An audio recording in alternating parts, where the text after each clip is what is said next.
नमस्कार दोस्तों, स्वागत है आप सभी साथियों का एक स्मार्ट स्टडी पर।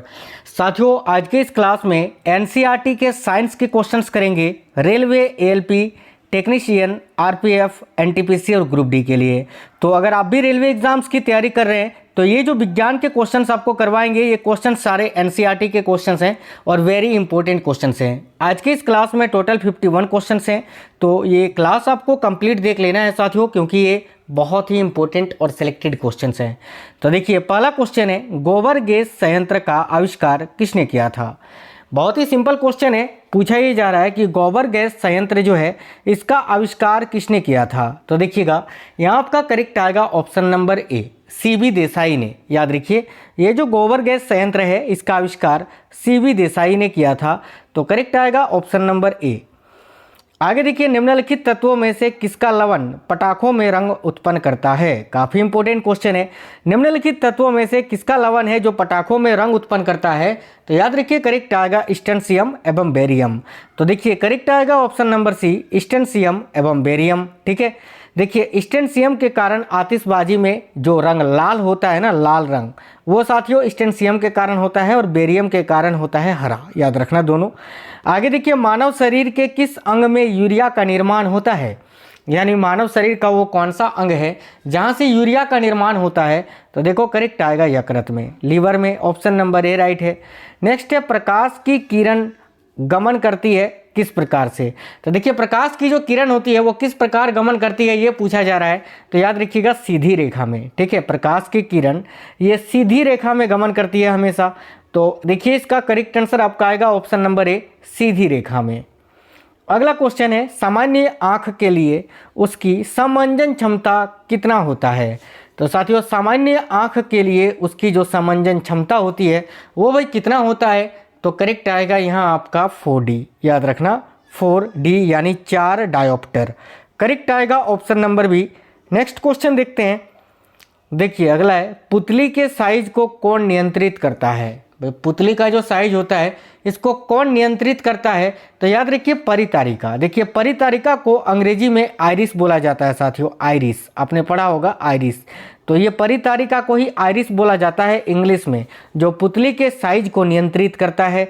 इसके अलावा आंखों का जो रंग होता है वो भी साथियों आइरिस के कारण ही होता है। आगे देखो, तारे की टिमटिमाने की व्याख्या किस सिद्धांत पर आधारित है।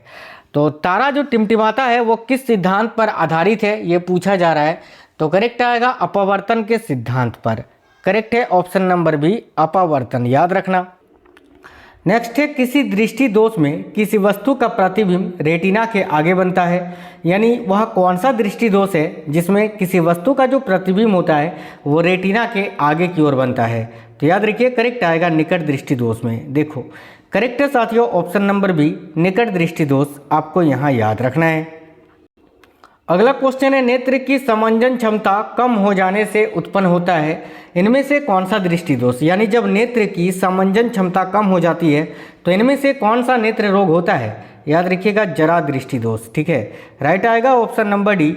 अगला क्वेश्चन है, इंद्रधनुष का बनना इस परिघटना पर आधारित है, यानी इंद्रधनुष का बनना इनमें से किस परिघटना पर आधारित है, ये आपको बताना है।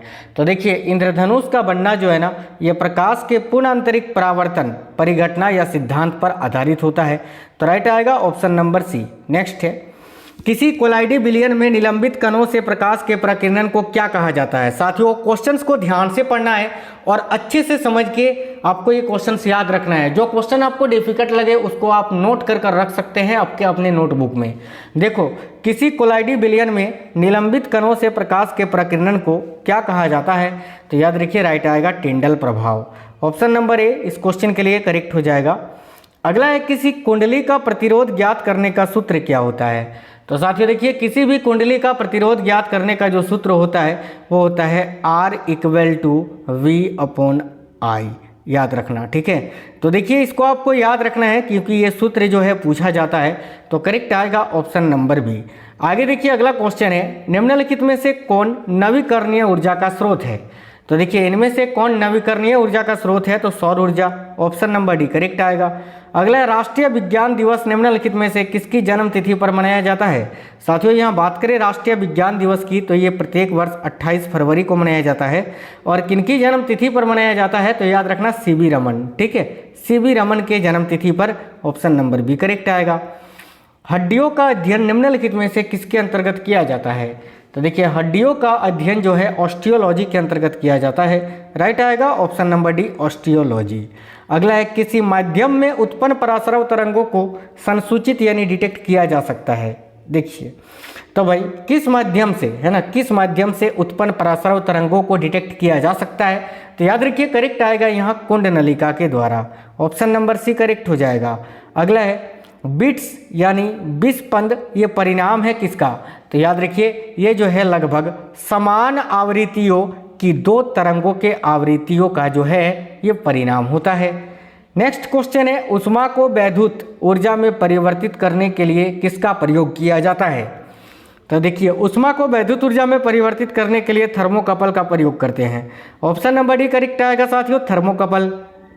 निम्नलिखित में से कौन सा लार या सलाइवा का लाभ नहीं है, तो देखिए इनमें से कौन सा लार का लाभ नहीं है ये आपको बताना है। तो भाई लार का लाभ इनमें से कौन सा नहीं है, तो देखिए यह निगलने में मदद करता है, बिल्कुल लार का ही ये काम होता है। यह मुख तथा दांतों को साफ रखती है, यह भी सही है। यह होठों तथा जीभ की गति को अनकल बनाकर बोलने में मदद करती है, यह भी सही है। लेकिन ऑप्शन नंबर बी में लिखा है कि यह शरीर में आरसीबी की वृद्धि करता है, आरबीसी की वृद्धि करता है, रेड ब्लड सेल की, ये गलत है। ये लार का लाभ नहीं है, लार का काम नहीं है। तो राइट आएगा ऑप्शन नंबर बी। किस समूह के सदस्यों को आमतौर पर स्पंज कहा जाता है, तो देखिए इनमें से कौन सा समूह है जिसके सदस्यों को आमतौर पर स्पंज कहा जाता है, तो याद रखिए पोरीफेरा समूह के सदस्यों को, ऑप्शन नंबर सी करेक्ट आएगा। आगे देखिए किसी द्रव के ताप में वृद्धि करने पर क्या होता है, तो भाई याद रखना किसी द्रव के ताप में जब वृद्धि करते हैं तो क्या होता है कि इसके आयतन में वृद्धि हो जाती है व घनत्व में कमी होती है, तो करेक्ट है ऑप्शन नंबर सी।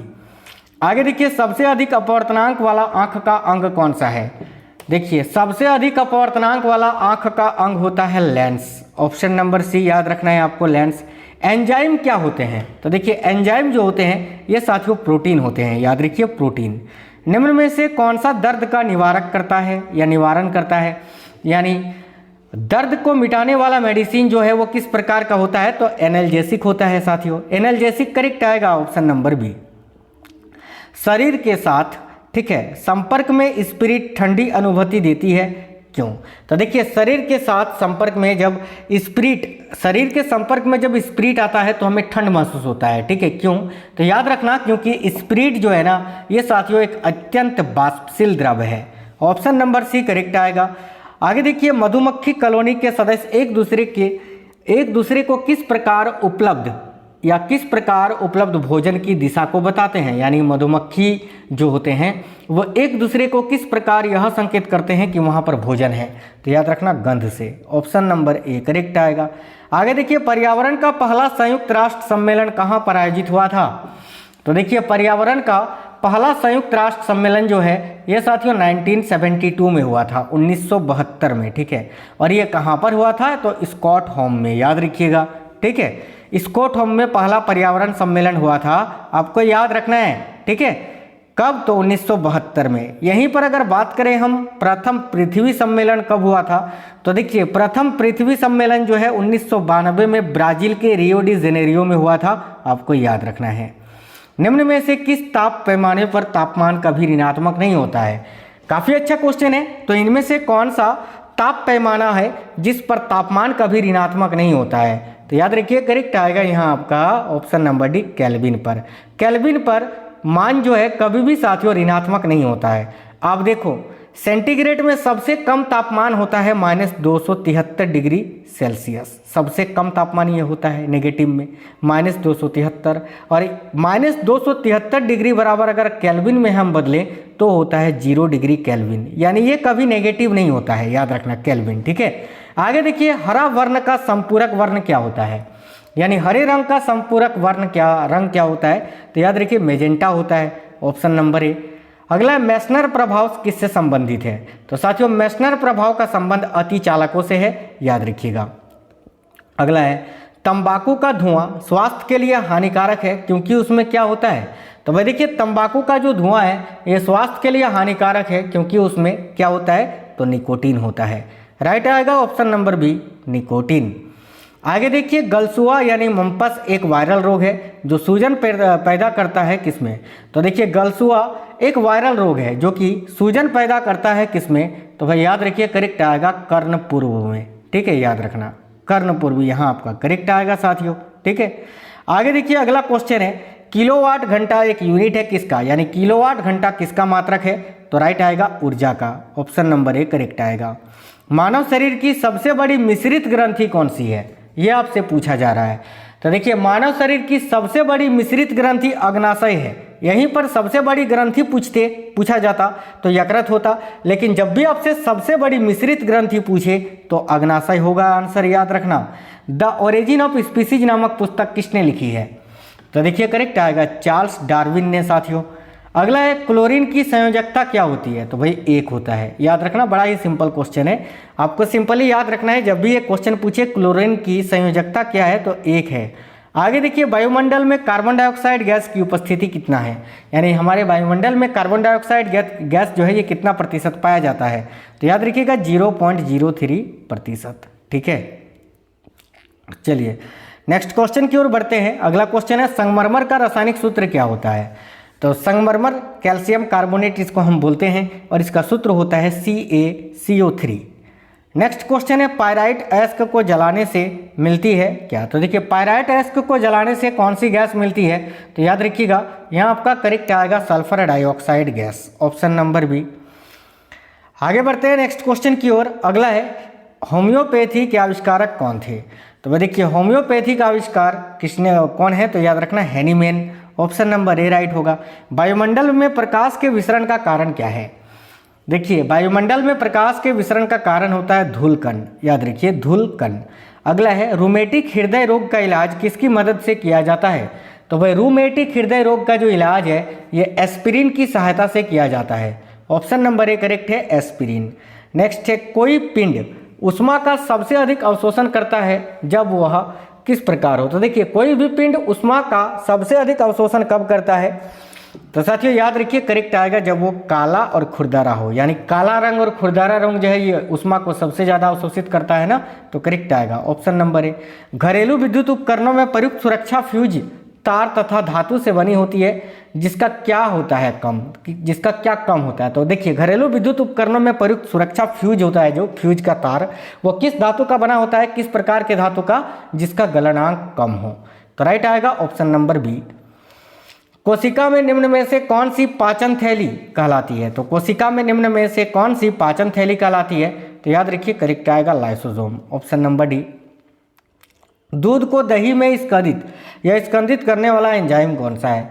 याद रखिएगा दूध को दही में स्कंदित करने वाला जो एंजाइम है वो है आपका रेनिन, राइट आएगा ऑप्शन नंबर ए। वायु में हाइड्रोजन जब जलने लगती है तब क्या पैदा होता है। तब देखिए जब वायु में हाइड्रोजन जलने लगता है ना तब क्या पैदा होता है, याद रखिएगा जल पैदा होता है, जल। अगला है निम्नलिखित में से किसको आरबीसी का कब्रिस्तान कहा जाता है।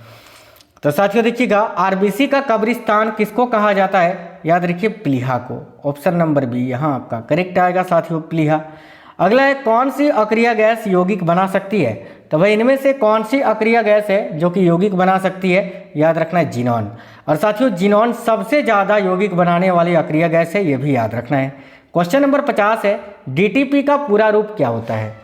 तो देखिए डीटीपी का फुल फॉर्म आपको बताना है साथियों, क्या होता है ये आपको बताना है सभी साथियों को। तो देखिएगा ध्यान से, बहुत ही इंपॉर्टेंट क्वेश्चन है, याद रखिए।